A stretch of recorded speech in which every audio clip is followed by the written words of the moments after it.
Buonasera e benvenuti a questo nuovo video del contenitore di notizie inutili. Stasera tratteremo un tema assai caro ai teorici del complotto mondiale, ovvero le razze aliene e in particolar modo i rettiliani.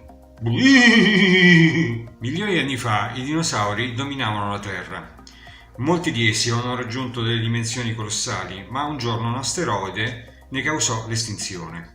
Il loro posto fu preso da altri animali, fra i quali i nostri antenati, che nel corso degli ultimi 65 milioni di anni diedero vita a varie specie di ominidi, per arrivare infine all'Homo sapiens. La scomparsa dei grandi sauri ebbe, secondo i teorici del complotto mondiale, la grave conseguenza di lasciare campo libero sul nostro pianeta ad una razza aliena, i rettiliani. I rettiliani appartengono al cosiddetto tipo delta, o alieni non umanoidi, e secondo gli ufologi i loro avvistamenti ricorrono con minore frequenza se confrontati con i grigi. Questi esseri nel remoto passato avrebbero creato un ibrido usando il proprio DNA extraterrestre rettiliano e il DNA umano, acquisendo così la capacità di modificare il proprio aspetto per rendersi simili agli esseri umani. L'ibridazione sarebbe stata effettuata con lo scopo di dominare in modo occulto il nostro pianeta e la nostra civiltà. I teorici del complotto mondiale sono assolutamente convinti che i palazzi del potere dei più importanti stati del mondo sarebbero infestati dai rettiliani.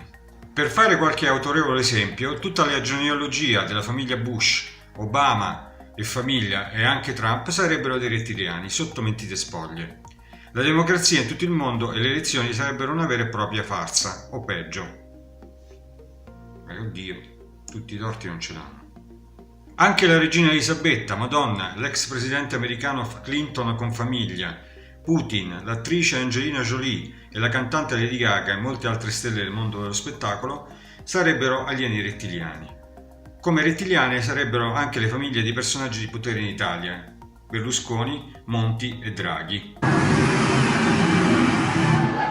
Lo scrittore David Icke sostiene che gli alieni rettiliani sarebbero una presunta forza occulta che manipolerebbe e controllerebbe l'umanità.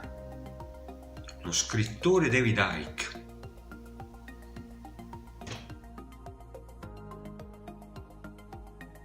David Icke, nato a Leicester il 29 aprile 1952, è uno scrittore e giornalista britannico tra i più noti fautori delle teorie del complotto mondiale.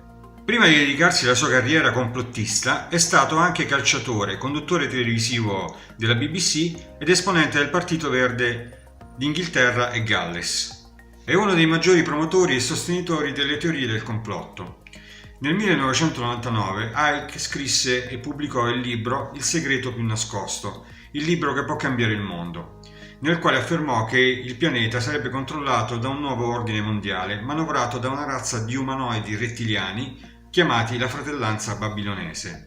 Secondo Icke, la razza sarebbe costituita da esseri alti 2,13 m, alla faccia del bicarbonato di sodio, e bevitori di sangue, e proverrebbe dal sistema stellare Alpha Draconis. Egli affermò anche che Christine Fitzgerald, una confidente della principessa Diana, confessò a lui che Diana stessa credeva che la famiglia reale inglese fosse collegata ai rettiliani e che loro stessi fossero in grado di trasformarsi. Icke da allora ha pubblicato un gran numero di altri testi sugli stessi temi. I suoi ultimi lavori vedono in George W. Bush, anch'egli un rettiloide, uno dei personaggi cardine in quella che Icke definisce la cospirazione dell'11 settembre. Ad essa apparterrebbero molti leader mondiali. Secondo alcuni recenti sondaggi, alcuni milioni di persone negli Stati Uniti e nel mondo in genere credono che la nostra specie condivida il pianeta con degli esseri di origine aliena. Ed ora passiamo alla parte del video riguardante gli incontri ravvicinati del terzo tipo, ovvero le testimonianze sui rettiliani.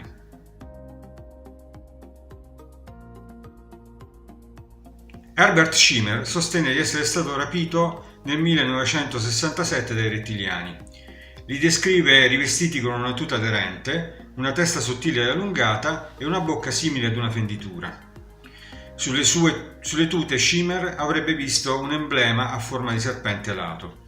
Secondo lui, tali esseri proverrebbero da un'altra galassia e sarebbero provvisti di basi, probabilmente orbitanti, su Venere.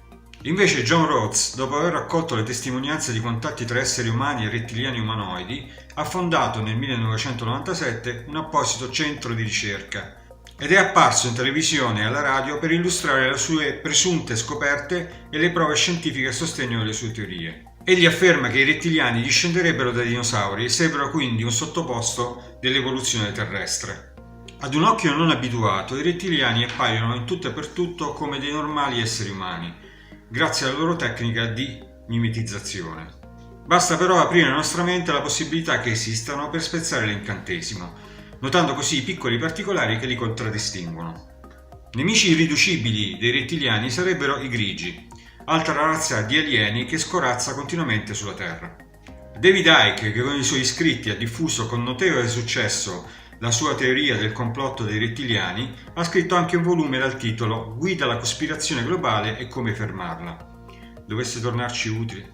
Bene, anche stasera siamo giunti alla conclusione di questo video del contenitore di notizie inutili. Se vi è piaciuto lasciate un like qui sotto o iscrivetevi al mio canale YouTube o lasciate un commento, che sono sempre graditi. Vi abbraccio forte e ci vediamo la prossima volta.